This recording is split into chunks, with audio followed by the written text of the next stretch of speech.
crepes, and I'm going with crepes. Mm-hmm. So, does anyone have any objection to crepes? No. Mm-hmm. Nice haircut. Okay. My old French teacher said that was the right way to do it. So, okay, so this is called burnt coat. Thank you. And unburnt crepes. It was 1957, as it perhaps always was and always will be. Entering the dove gray living room, filled with soft dove gray furniture, Betty opened up her luxuriant fur coat and let it drop to the floor. Ned, who had headed to the cocktail tray without bothering to remove his evening coat, picked the fur up and threw it in the fire, returning his attention to his drink. Betty laughed, watching the rush of sparks and shuddering flames surge up the chimney, the coat coming perilously close to tumbling back out of the fireplace. Betty and Ned were both quite drunk, and while this manifested differently in their respective forms of indolence and recklessness, so far they had been of a perfectly complementary nature. "What a silly party," Betty said, dropping her limbs to the divan. "In no particular order, but sort of fun," Ned said. Betty giggled in mockery or joyful agreement. Ned paused, holding the bottle of gin. "The bridge over the River Kwai," he said, his expression thoughtful. "Hi. What about it?" said Betty. Ned shrugged, pouring out the gin. "Everyone's talking about it, didn't you notice? But still, I have no idea what it's about." "Oh, I can't be bothered. I've burnt every goddamn bridge in my life," said Betty. Ned thought this a bit of affectation and let it pass uncommented. "Do you have anything to eat?" she asked. "I would so like a crepe." "A crepe," repeated Ned, frowning. "You know, a crepe, silly," said Betty. She sighed elaborately and at great length, usually a signal for Ned to make love to her, but now, he sensed, really having to do with those crepes. "There is a cookbook," he said, "and eggs and flour and milk and things in the cupboards. I bet we could give it a go." "Let's do it," enthused Betty, not moving. "Shall I try?" "Yes, why not?" said Betty. "I must just have a bit of a doze meantime, if that's all right. Mind turning on the hi-fi?" "On?" Ned said. "You know, I can't sleep without some noise, darling. That's why I like your snoring so much." "Well, we're lousy with music here," Ned said. This was not strictly true, considering only 2 record sleeves sat next to the hi-fi, including one for the record on the record player. We're switching between Rachmaninoff and Elvis. He leaned over, switched it on, lowering the arm to what was, it turned out, Rachmaninoff, the volume already quite loud. Betty smiled, eyes closed. "Oh, how awful," she shivered. "Perfect. Nothing to do with absolutely anything, that I know of anyway." She yawned and nestled deeper into the dove gray divan. "Betty," Ned said, leaning closer to be heard over the music, "you sleep now, but if you don't wake up when I bring in whatever it is I get up to in that kitchen, you'll be in my black book for years to come." "All right, Ned," she said, waggling her hand in a manner that constituted neither a gesture of parting, however momentary, nor an agreement to eat crepes, but a sudden interest in the sensation of moving air. It took nearly an hour and a half, but Ned, who had never cooked in his life, made a success of the crepes. He was prone to such startling and unpredictable acts of competence. While he stacked the crepes on a plate under a silver bell, he heated up jam in a little pot and entered the living room bearing a tray and wearing an apron. The Rachmaninoff continued to blare, the hi-fi set to an automatic replay. Betty stared at the fireplace. "Ned, did we really run over that?" "Yes," said Ned. "What on earth was a rocking horse doing in the road?" "How should I know?" Betty stared. "And later, that graveyard, with those very unhappy-looking geese, did we break into that?" "Oh, yes." "How drunk we've been," said Betty. "And did we really burn Aunt Jeannie's fur coat?" she said, looking, it must be said, only the slightest bit aghast. "It seemed like the right thing to do," said Ned, putting down the tray in front of her. "I suppose it was." "Oh, Ned," said Betty as she lifted up the silver bell with a flourish, "just look what you've done. I'm going to eat every one." They really were very delicious and buttery, with little crunchy spots and velvety ones, and they ate with relish. "Ned," Betty said, "hidden depths. What a talent you have for hidden depths." "Well, I do seem to have the crepe instinct anyway." Betty giggled. Was he really from Yale? Professor Sex Instinct? She lowered her voice, basso profundo. "Would you like the extreme honor of being interviewed for my most important work yet, the Sex Instinct?" Ned waggled his brows. "His New York editor says it's going to be a bestseller." So grotesque. She shook her head and dug her fork in deeper. Ned, this act of creation has quite made up for your act of destruction. I suppose you're going to tell your Aunt Jeannie the fur coat was my fault. Indeed I am, because it was. It was, he agreed. Sheila glanced at the clock. She'll be by this afternoon. All right, Ned sighed. He pushed his plate away, replete. Oh, I need a nap. Let's lay on the rug right here, by the fire. There's a perfectly good bed upstairs, Betty, and the smell of burnt fur. Ned's eyes darted around as if the smell were a bird alighting from tree to tree. Betty waved this away. Almost gone, and that Rachmaninoff has made such an inroad through my brain, it seems a sorry thing to stop before it's tunneled all the way out the other side. They wedged Ned's coat on the dove-gray couch and divan pillows and their bodies till they were fairly comfortable on the floor. Ned fell asleep instantaneously. Betty, after a thoughtful moment, crawled over to fish out the furs buttons from the cooling fireplace made of some exotic bone. She polished them in her pocket and fell asleep against Ned. Noon became 1, then 2, and Roseanne, the housemaid, in a neat dove-gray maid's outfit, who'd so far heeded the edict of the home to never ever wake anyone up ever, under any circumstances, with the exception of fire, entered with the news, and Aunt Jeannie was now in the foyer.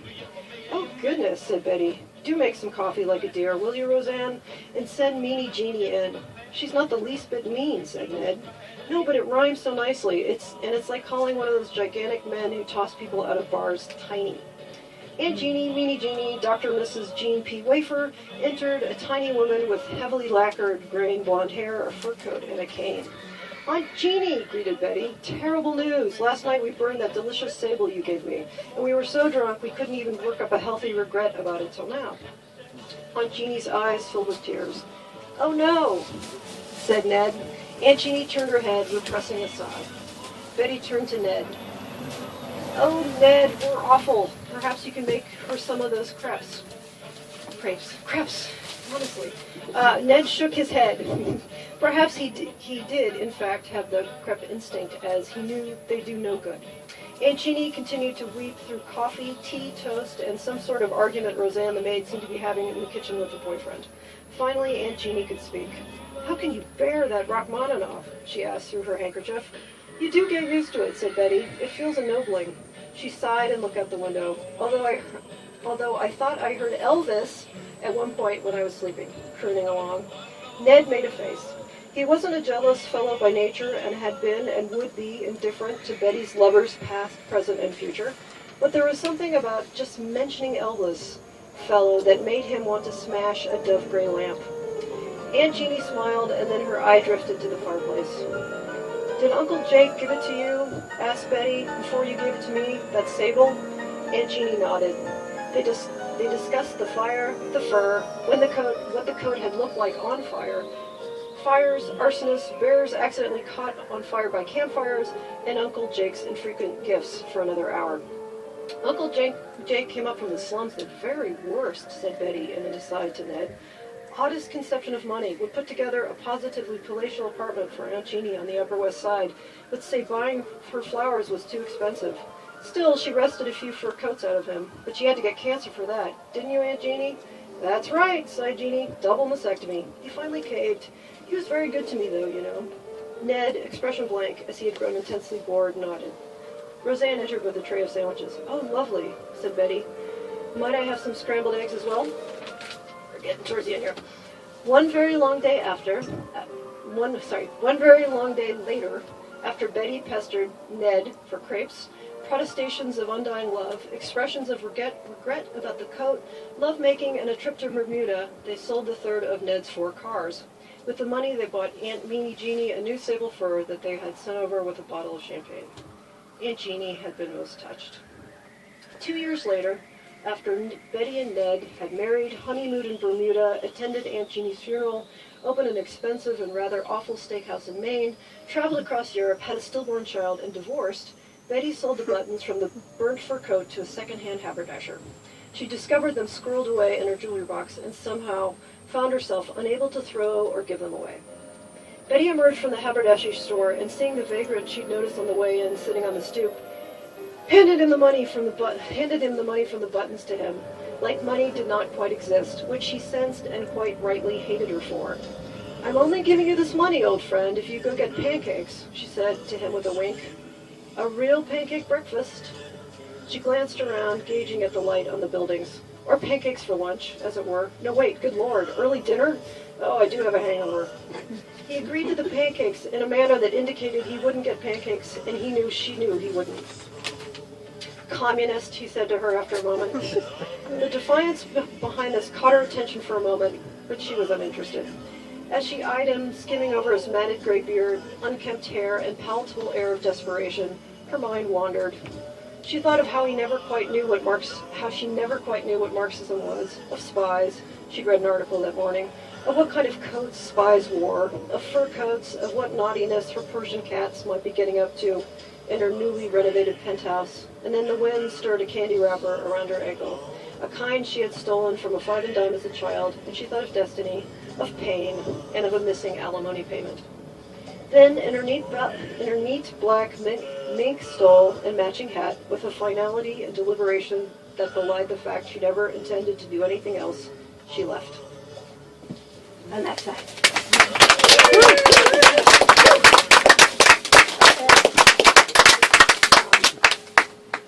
Would anybody want to read 4 haikus about animals while I set up?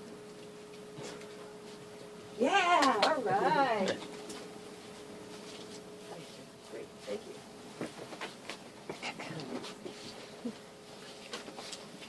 I don't know how to pronounce koala. Glout? Oh, sorry, giant. Oh. I have terrible handwriting. Or I forgot giant. that part. Giant squirrel mistakes me for acorn. Dog, dog, dog. Dog, dog, dog, dog. Dog, dog.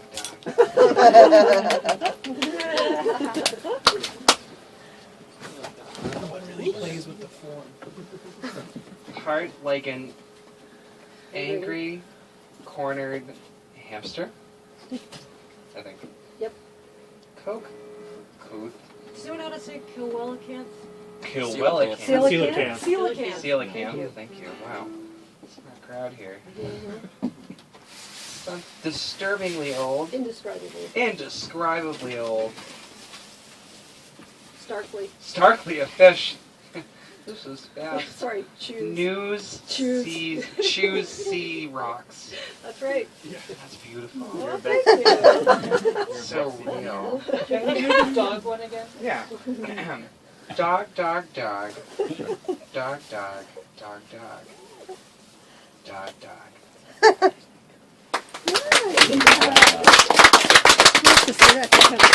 Thank you so much.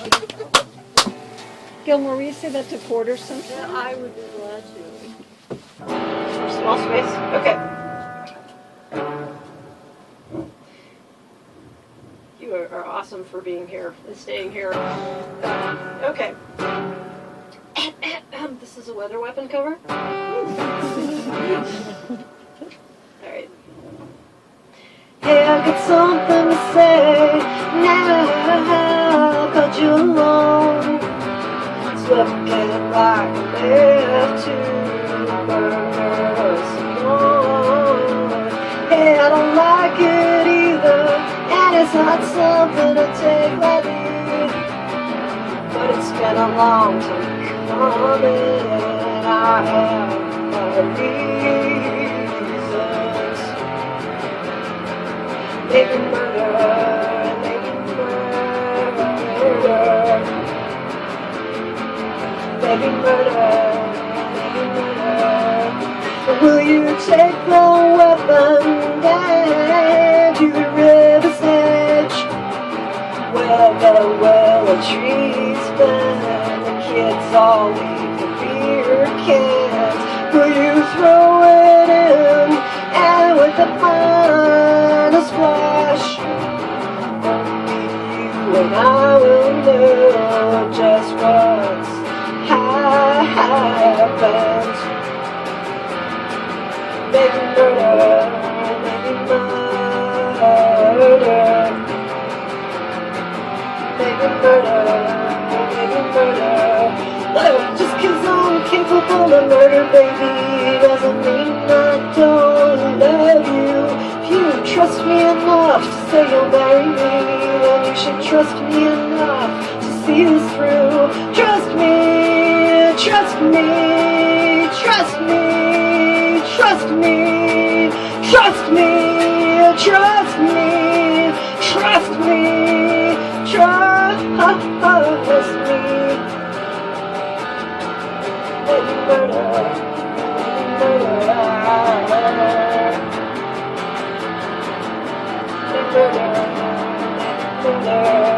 If the blood was on my hands, would you feel it when my hands on you?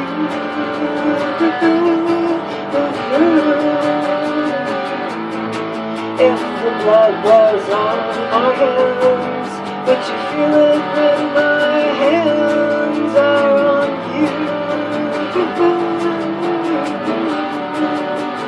Yeah, it's a risk, but I think I probably can get away with it.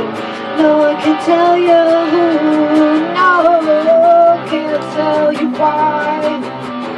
Even you can see it's better that way.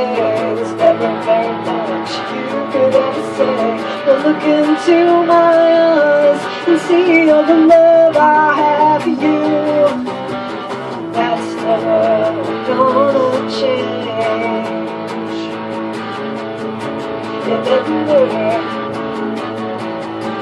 I just don't know yet. Baby murder.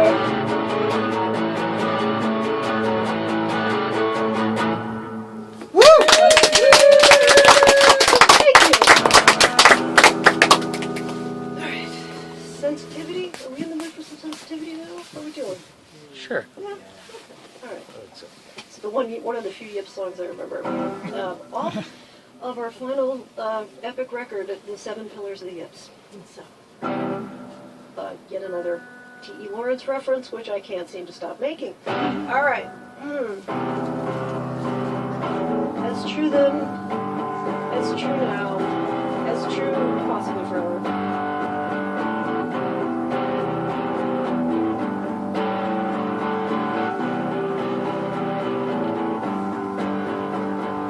Could you be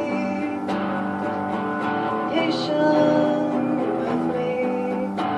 I don't mean it as a supplication or a task, just a direct question I'd like to ask.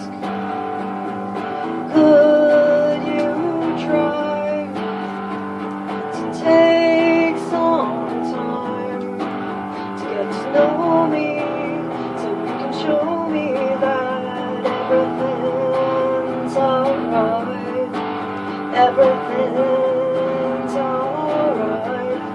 Cause times when you bring up the octopus and they're ring for every roadblock through the smoke screen, I think I need a little more time. Don't need to sound so solemn, but it's kind of a nagging problem.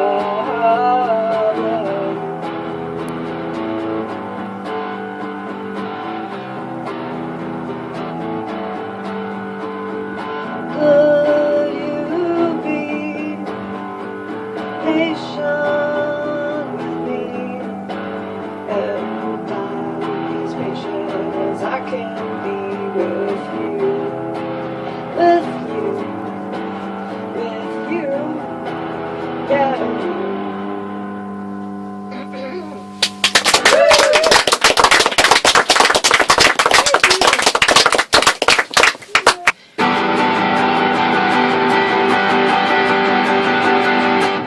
We should just knock it off. Don't see how it is when we're all together. Don't you see the way it goes? Another hard, we're having way too much fun. Says it shouldn't go on. And P.S. Don't turn it into a song. Love again, no thanks. Love again, no thanks. Love again, no thanks. I am through. unless that's not true, then I'm not really through. Come on, play, not always.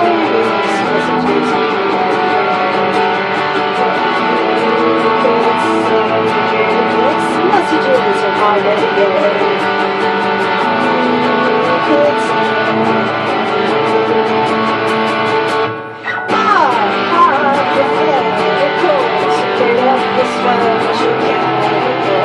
Pulled from the basement of ambivalent dreams, ambivalent dreams.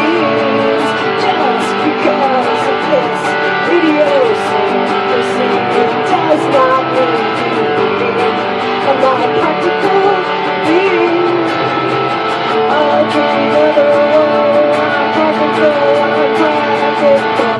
I'm practical. I'm dreaming of the world. I'm practical.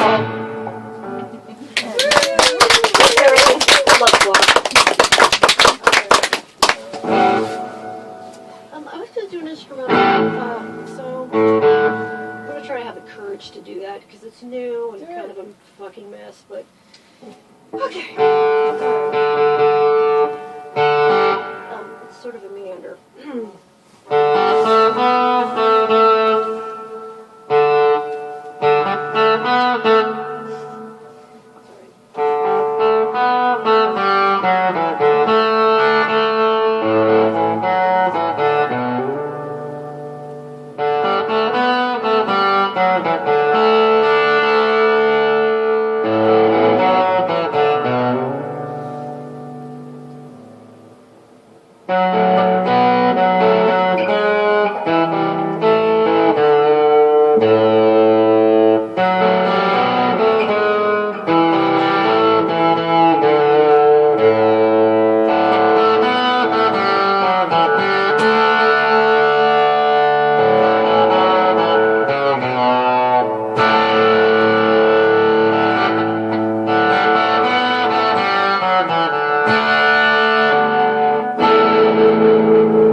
can't tell you how much I appreciate it.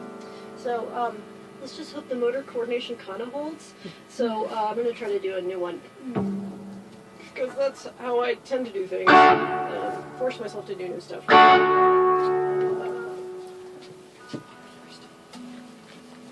How's everybody? Kind of warm, huh? Warm with good feeling. And warmth. Okay. This is one of the. Do you double dog dare yourself to do things too? Yeah? Yeah. Okay. All right. No, but I should. Double dog dare you, Myself. Gilmore. Do this. Do this. Okay.